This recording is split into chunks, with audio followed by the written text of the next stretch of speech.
something different, which is that we are in a different position within the sentence, within the room. Different position within the room, not within the sentence. Okay, this is making me wacky. And we're talking about how you know what syntactic category label belongs to each word in a sentence. And our last category label is determiner. What is a determiner? A determiner is a word like the. If you say a sentence like, I saw the cat. So when you say I saw the cat, what does the mean? The has the meaning of picking out a specific individual. So there's a particular cat such that I saw that cat.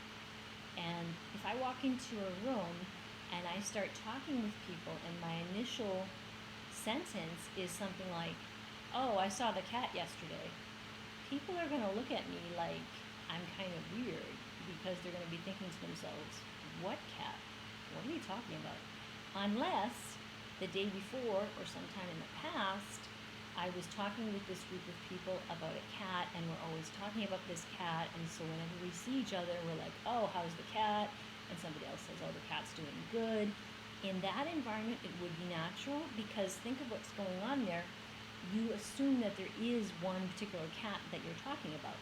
So as long as everyone knows which cat in particular you're talking about, you're okay.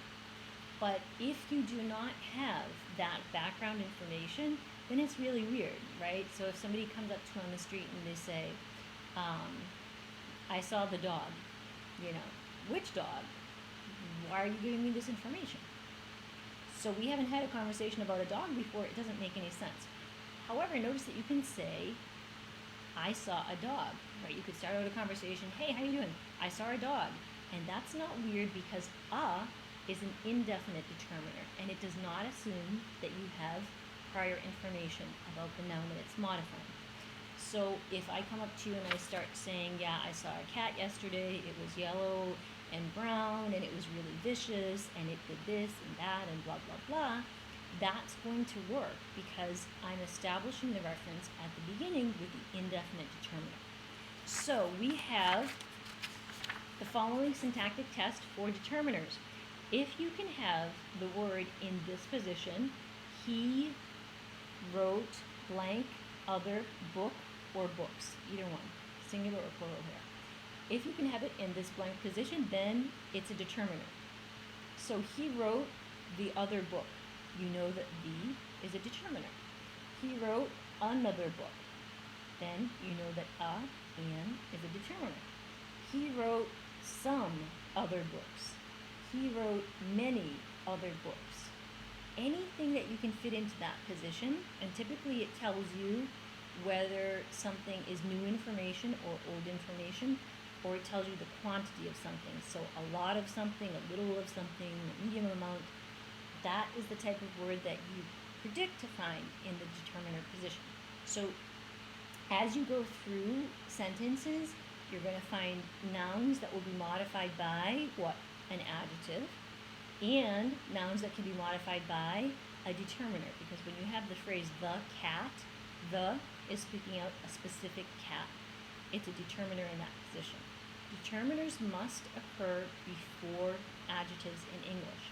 So you can say, I saw the brown cat. The is a determiner modifying brown cat.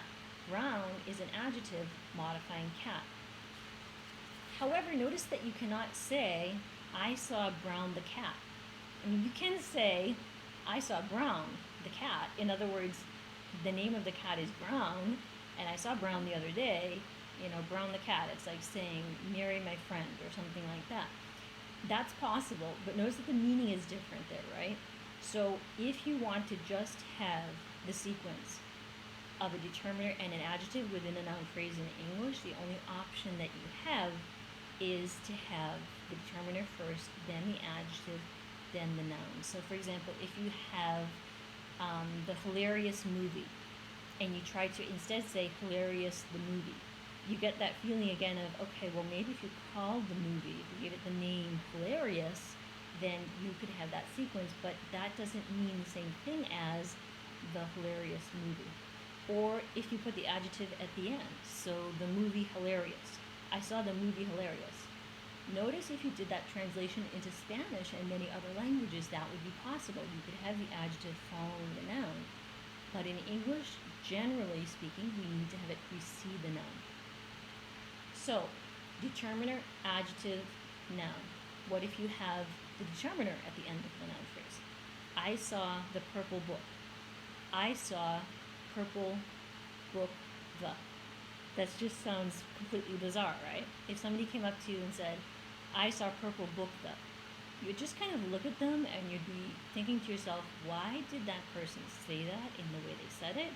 And you might think to yourself, okay, maybe this person is speaking English as a second language, and I'm going to try to figure out the meaning. So you'd sort of take the components of meaning of the and purple and book, and you'd put them all together, and maybe you'd get the purple book.